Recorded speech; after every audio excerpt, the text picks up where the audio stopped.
This is Motivation. I'm Lori Joy Kingwell. And I'm Chrissy Van. We're two dreamers on two wheels inspired by our community. And celebrating the voices we're just lucky enough to discover along the ride. So if not already, like, subscribe, follow along, do what you gotta do to not miss an episode. All right, so today's episode is Cager Coexistence. Okay, so before we dive in, for those non-riders, a little background on cagers. So motorcyclists, we have to share the road with other vehicles, right? But drivers aren't always looking out for us, the riders. And it's not really in our best interest. So cagers, AKA people in cars, well, sometimes they cut us riders off, making for extremely dangerous maneuvers, or in many cases, completely not paying attention. And to those they are sharing the road with, thinking only of, well, themselves. So this type of behavior is very similar to when toxic people show up in our lives. The reality is, we often have situations where we have to share space with individuals who may add negativity and upset to our lives. And you may not feel fully comfortable in their presence, and you can often find yourself emotionally exhausted after an interaction. So at the end of the day, much like when on two wheels, we can't control the actions of those around us, but we can control how we react. So in today's episode, we are going to address cager coexistence in our lives. We'll address toxic relationships and how to spot toxic people, why they may be showing up that way, and what you can do to deal with them. At the end, as always, we will have your motivation maintenance. Those are your helpful tools to practice what we talk about today and implement little steps into your life to make it, well, that much better. So, Lori, we are talking toxicity, or as we felt so clever, referring to them as cagers. But, as you were reading the intro there, I am going to be shocked if people aren't sitting, listening, and thinking, bing, bing, bing. I can think of a person in my life that is making me feel exactly that way, because this is just a reality of our daily lives. Now, ultimately, we all want to have supportive relationships. I think we can agree on that. We want to have people in our lives that are going to help us on that path to personal growth, but sometimes it's just not the case. And there's one quote that really struck me when I was doing a bit of reading up on this topic, and it was, toxic people are often disguised in your friends or family. So when we dive into this topic, I really want you to think that it's not necessarily somebody that's an arm's branch. That's not a saying, but we're using it. An arm's length. That's the one. Away from your life. It could be somebody that you're interacting with on the daily, and you may not be recognizing exactly how they make you feel. Yeah. I remember earlier this year thinking of obviously 2020 was a shit show in so many ways. And there was, a lot of negativity for the obvious reasons. And I had this kind of realization that with COVID, that I was like, negativity is kind of like a virus. You spread it and it spreads so quickly, and suddenly, and half the time you don't even know it's spread to you. But you've been around somebody that all they've done is complain, or all they've done is vent to you, or all they've done is, and I'm not saying that you don't get to have a hard day or these moments or a hard space of time, and that you don't confide in the people that you love. But there's these times in which, let's say even you've been around a few different people that day, and it just so happens that you were the person that they confided in. That carries an energy, that carries a vibration. And let's say I take that on without being conscious of what's happening, conscious of the energy, conscious of the fact that I have been in and around kind of some negative vibrations, and I take that energy, and then guess what happens? As soon as something comes across my plate that maybe I'm not feeling that great about or agree with, I'm going to take all that energy, and then I'm going to pass that virus off to that person. And then I respond a certain way, or I overreact, whatever it looks like. But it was this kind of realization how much negativity is this real silent virus that you don't know that it's even, that you even have it. until all of a sudden it's showing up in that context. And you're just like, when did I get on this hamster wheel? When did this happen? You know? That is such a great example, Lori, because toxic people, when I hear the word toxic, it just seems so strong and offensive in a sense. But it does, doesn't it? When you hear toxic, it's like a poison for the soul, honestly, from the depths of it. And it's exactly what you're saying. Whether you're the one in the negative thought cycle or you're the one that's constantly receiving from someone that's in a negative thought cycle, trying to have that compassion and show up for them. If it's something that you're realizing that every interaction involves that, it is true. You internalize it.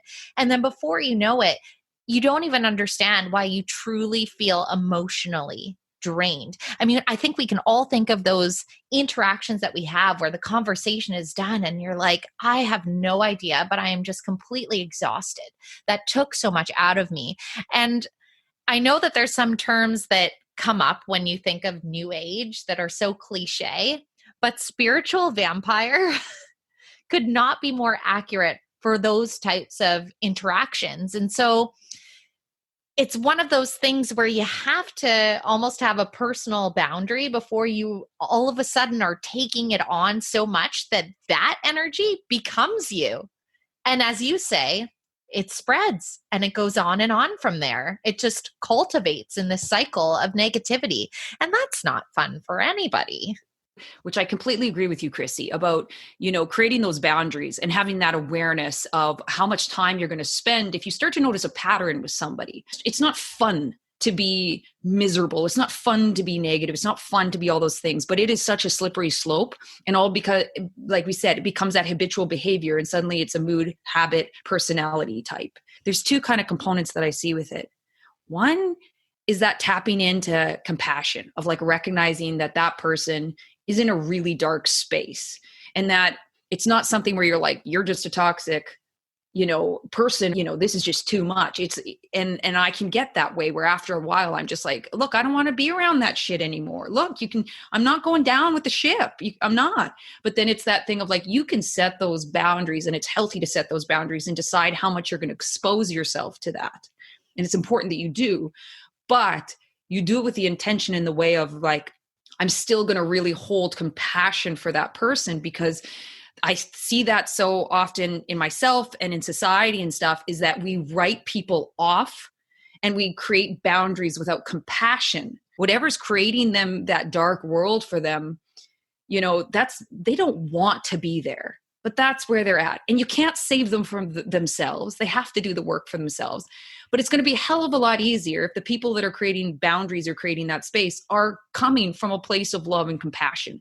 And that's a really important part that is good for all of us, that if we have to practice, because those people can be practiced too, of like, because it stirs up stuff in me. If someone's miserable or someone tells me to F off on the street, it kicks up survival in me, fight, flight, or freeze. But they're the teachers in the long run, because they're the people that are teaching me to recognize even in that moment of like compassion. This example, sorry to laugh, but I was walking to work and there was a young gal and there was no really around, and she was crying and really upset. And what did I say? Oh, I said, is there anything I can do to help? And she said, go fuck yourself, bitch.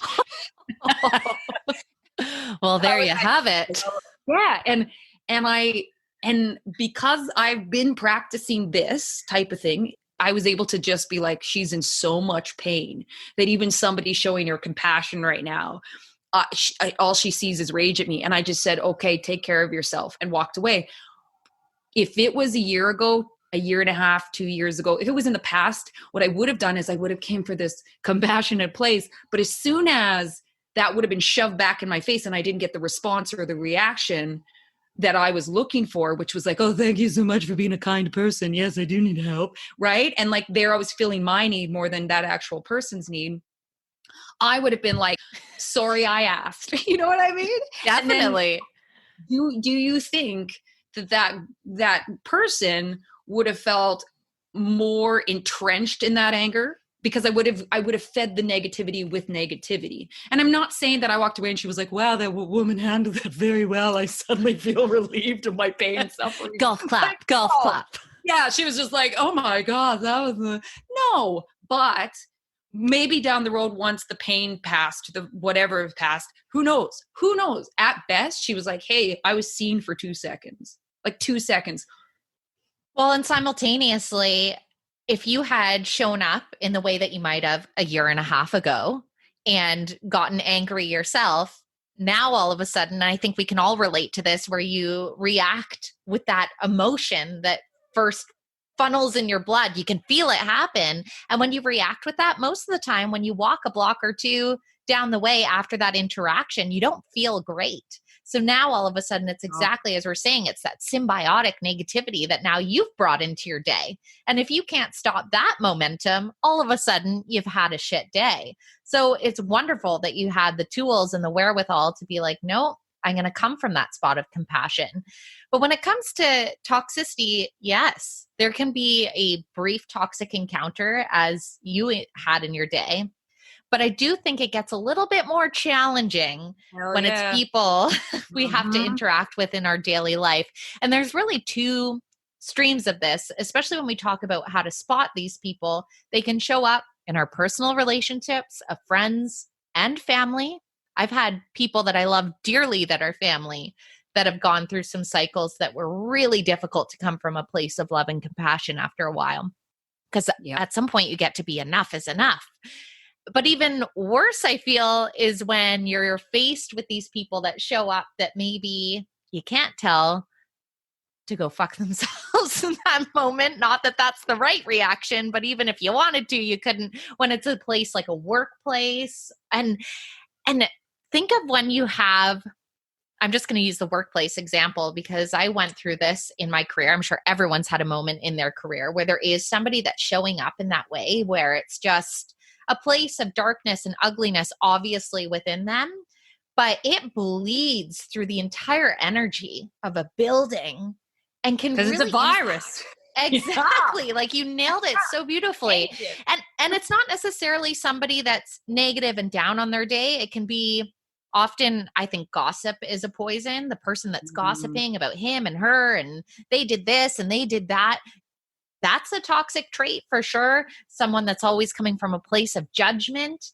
It's all these behaviors often because, as you alluded to in the beginning there, they are dealing with pain. They are dealing with an inner darkness that is bubbling to the surface. And for some reason, at their point in their own mind, by making you feel not so great, they get a brief moment of lividity in that. But ultimately, they really don't, because it's just like the same if you had interacted badly with that woman on the street and gone up those 2 blocks. Think of them. They're doing that in their everyday life. I can't imagine when you're sitting down for your moment to decompress after showing up in that way, that you're going to feel great about yourself. Every moment that ignites something in me that I feel like I have to protect myself. And that's what happens when negative people or really negative interactions happen, or if those family and friends that the patterns continues happen, or the coworker sort of thing. Brene Brown has this saying that I love. And it, to be clear is kind, to be unclear is unkind. And this is where it's saying, it's recognizing that you're like, this doesn't feel good. This is a pattern, and especially with somebody you work with, you have no choice. You can't decide that you're going to not be around them, sort of thing. But it's then elevating it to the next level and getting right with yourself to say, there has to be a conversation, because if you can't be clear with somebody, you're not contributing in a better way than necessarily they are. But we kind of feel forced, right? I shouldn't have to have this conversation. I shouldn't, why is it my problem? Why is it?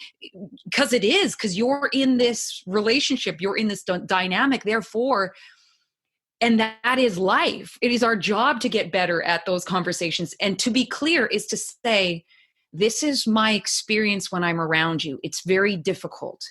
I would like to have a different experience with you, but I don't know how. How do you think we can even da-da-da?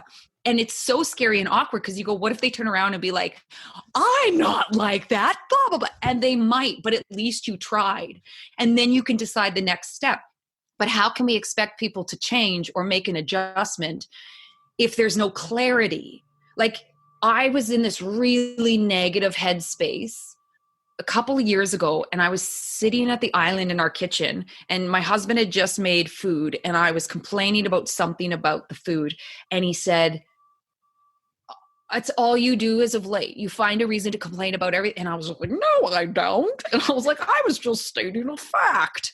And he's like, yeah, it might be dry, the whatever it was we were eating, but he was just like, "That's the first thing you find about it, or that's the thing that you're going to comment." And I was mindful of it, and I realized I had to stop myself from complaining, because so many complaints were coming up on the tip of my tongue the next couple days to follow. And I was like, wow, this has become a thing. Even just a family member, this happened just recently, that everything, and I mean everything, they had found something wrong with it. And I finally had to say to them, "I love you. I want to be around you. I want to spend this time with you.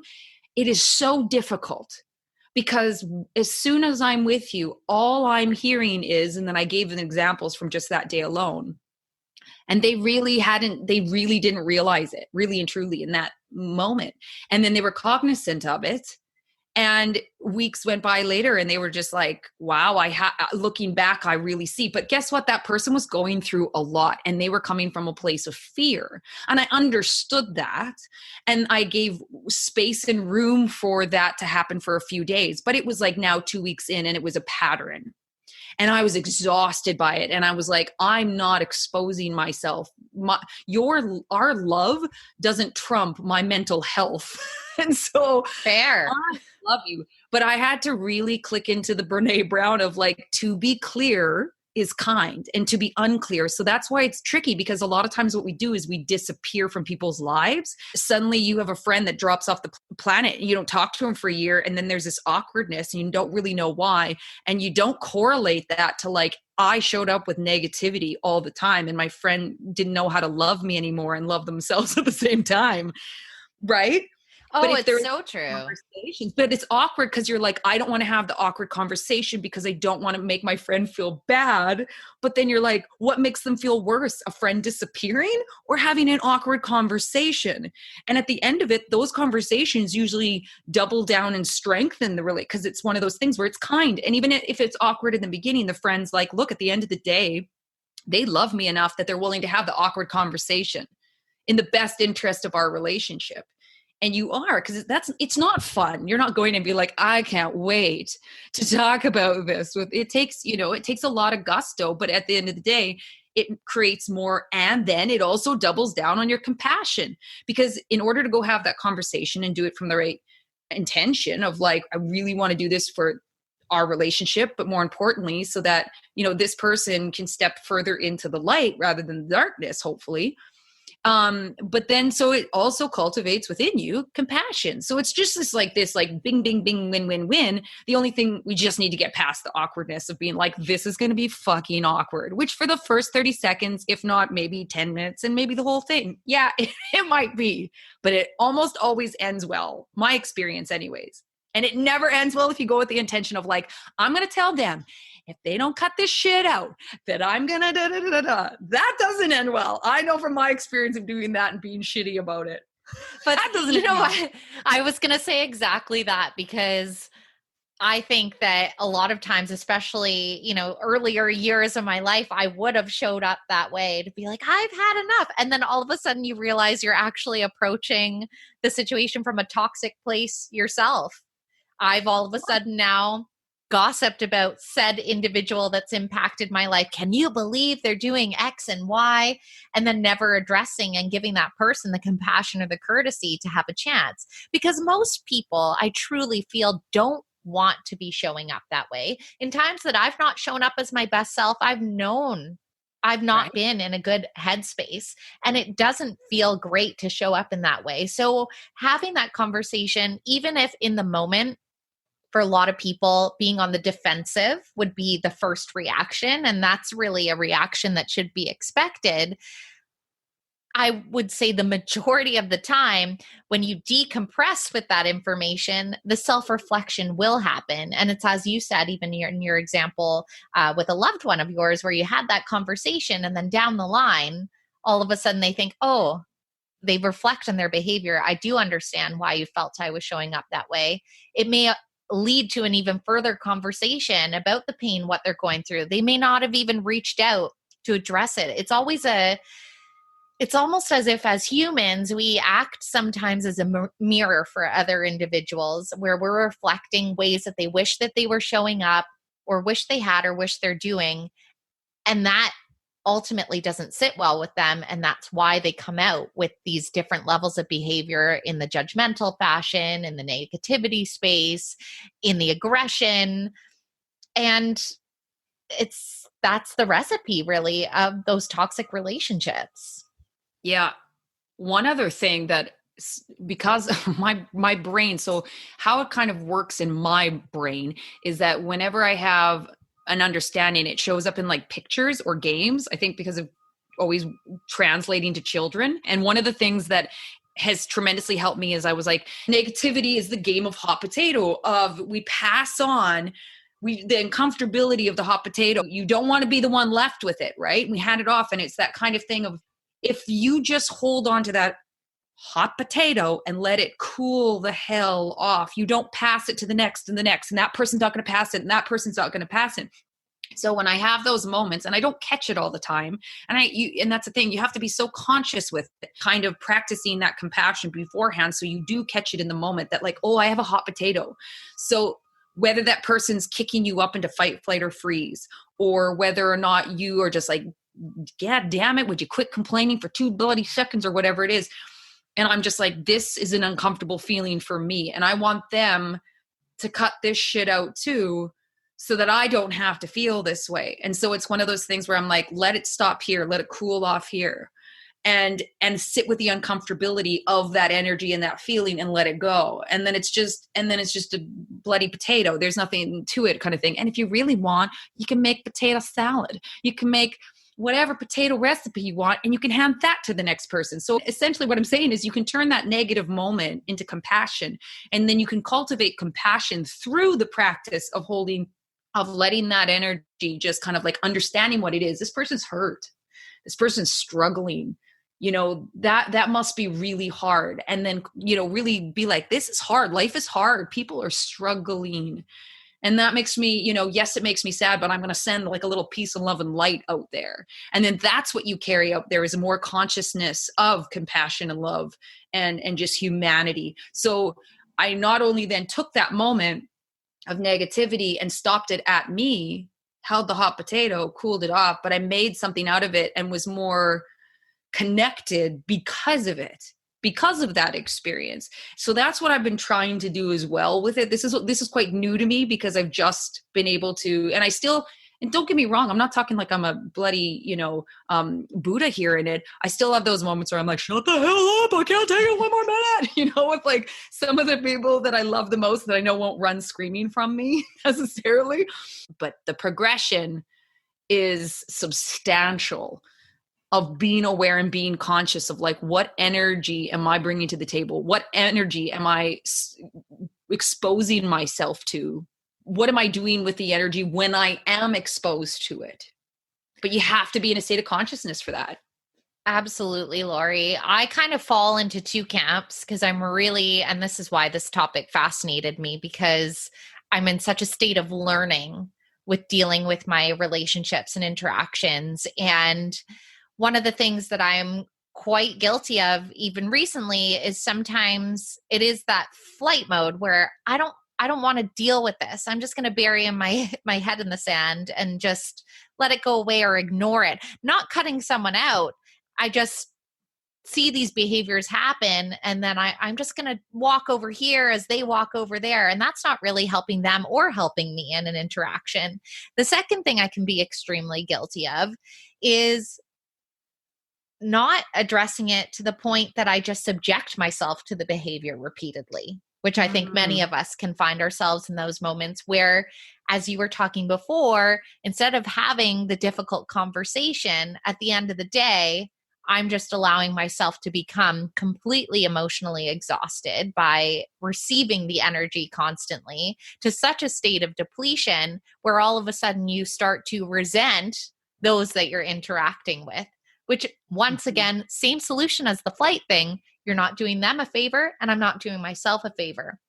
So I know you've done incredible self-work. And again, I know we're not saying Buddha guru, but I know one thing that you, through our own conversations, Laura, that you've really put into practice is practicing difficult conversations. So Yeah.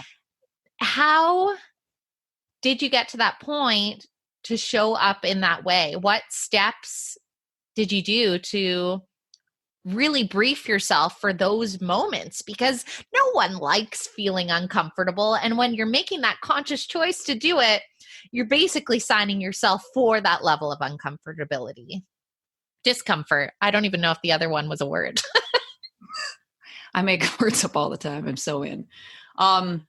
Yeah, Chrissy, that's a good question. I think the first thing I want to touch upon is what you were saying. I was exactly where you were in regards to I would go from a place of like, I don't need that. I'm just going to go over here. I don't need that. I'm going to go over here. And I became avoidant with it. But I actually thought that that was the best practice, really and truly. And I realized what avoidance does is it creates all these landmines around you because you never actually diffuse anything and you just can't step there. But then once I run out of places to step, and you don't need to have them with everybody all the time, but you definitely need to say, is this relationship one that I value? Is this an area in which I need to learn from and sort of thing? So you kind of got to ask yourself what's of worth. But the pre-work to get there, to actually be able to have those conversations, and I still have a long way to go, but I've come, I can't even tell you how far. But the biggest part of it was like, it's your intention. Do you want to just be heard, or are you looking to have a conversation where you better understand them? You feel heard, and then you feel as though you both can step into a different dynamic together. Whereas I started off being like, I just want to be heard. I just need to be heard. When I started understanding that it doesn't matter what you say so many times as the intention that you have, because I could come in and say all the right things and say it the right way. But if my intention and my energy at the end of the day is like, I want you to know how wrong you are, I want you to know what a piece of shit you are, then that's going to come through. And I used to do that. I used to be like, I'm going to say all the right things, but that's just manipulation. And that's where it changed, because you can, if you come in to have the difficult conversations, but your intention at the end of the day is love and compassion and just wanting to let that person know that like, I'm not willing to do this anymore, but I'm willing to do something different with you. Ever since the intention really changed, it makes those conversations so much easier, therefore so much less scary. And don't get me wrong, I've gone in with the right intention and I felt like I showed up the best I could possibly show up, and the person on the other side just wasn't able to meet me there in that moment. But I got to at least walk away being like, I did the best I could and I feel good about it. And that was enough. But I tell you what, anytime that's happened, whoever was on the other side of it that wasn't ready to hear or maybe felt differently, because it doesn't mean they have to agree with you, because whether or not they liked what I said, agreed with what I said, all those different things, I think they knew at the end of the day that my intention was in the right place. And so even if they still didn't agree with me, even if they still didn't necessarily hear me or whatever it is like that, they trust that I will be honest with them. And they trust that that what I say, I mean, and that when I say I love you, I love you. When I say I'm disappointed, I'm disappointed. When I say I don't feel safe around you, I don't feel safe around you. And I want to see, you know what I mean? Absolutely. So intention, if I had to pick anything, I'd say get clear on what your real intention is and don't have the conversation until you can and that's more to do with you than them. And that's exactly it. Because from the very beginning, we said, all we can control is our reaction. And even if you feel, as you were saying there, all the right steps, I showed up in the best way, it's not always going to have the resolution that you would hope for. But by doing what you're doing and taking those steps, it allows you not only have you spoken to them with clarity, but it allows you to have a clear and free mind. Because the other routes of going about it, for example, when I was going the routes of avoidance, no, I'm not going to take any part in this, I'm going to hide over here, or going the other one of constantly exposing myself to the negativity and taking it on, now your mind is muddied. So you're really doing a disservice to all parties. Whereas being clear, having the intention, it allows you, even if it doesn't go the way that you would love it to go in that dream scenario, you have done yourself the full service of showing up in a way that is from a place of truth, the place of love, the place of compassion, the place of kindness. And then when you hit the pillow and you're rethinking your day, you're able to have peace, inner peace. You need that in your life. How many times have we had moments where you just replay over and over in your head something that's transpired, an interaction that's transpired? But if you're showing up in the best way and from that really true after you've dug deep place of love, then you can have peace over the situation. Because I think we can all relate to those times where there's, again, whether it's a coworker or someone in your personal life and it's not going well, and you just replay it from a negative mind all the time. And it's the worst feeling to carry with you day in, day out. It's awful. It's debilitating. It's honestly debilitating. Christy, the other thing too, that ends up being a ripple effect and a really important thing is that when you're clear with people and when you do it from the right intention, and if they choose to not make any changes, and if they choose to stay stuck in that area with you, if you want to choose to stay in that state, outside of me, I can't do anything. But here's my boundary, is that when you're with me, you get to be honest about your feelings. But if you're going to stay in this, I need to take myself away. Doesn't mean I love you less. It doesn't mean that I don't wish you the same amount of love, but I need to step away from my own, right? So it teaches that how to treat somebody so that they will rise to the occasion if they're with you, or they won't. But they cannot use you as an excuse to double down on their negativity. Because when you are not clear and you disappear, you actually reinforce the negativity, because they get to use you as an excuse because they're not quite sure. So they'll make up the story, and whatever they make up the story, they're going to utilize what the habitual thinking is, which is blame, negativity, victimhood, whatever that looks like. Mm-hmm. So if you disappear, you actually are giving them more to work with in negativity, because wow, she's a flake, she's a this, she's a that, she's a that, whatever excuses they use of why you disappeared. Whereas if you're really clear with the right intentions, that gives them that little window to say, they were really clear about it. They have every right to step away for their reasons. And even if they're a little mad at the beginning, they have to look at themselves to some component, because they are very clear of why you've done what you've done. So they cannot make up a story about you or use you as an excuse. True, because otherwise it's they don't care about me. They did this to me. Can you believe so-and-so not even picking up the phone? Why aren't you there for me? And it can go on and on and on, 100%. And so there's so many, the ripple effects are endless about clarity in positives. And when you're not clear, the ripple effects are endless. And it's one of those things where you're like, be a part of the solution as much as you can, not in a perfection way, but of a continually evolving way. And it starts with like the most minuscule steps, which maybe leads us into our motivation maintenance. Meow, meow, meow. I'm super stoked for motivation maintenance because it bridges off exactly that, something that I've been really trying to embed into my life, especially we all can have those moments that we relate to. I said it right off the top. As soon as we described the topic, there was probably interactions or people in your lives you were thinking of. So bridging off the tough conversations, direct questioning, being direct. If all of a sudden you're the recipient of that toxic behavior, just acknowledging to the individual a reflection of that behavior first. So you seem angry. Is something upsetting you?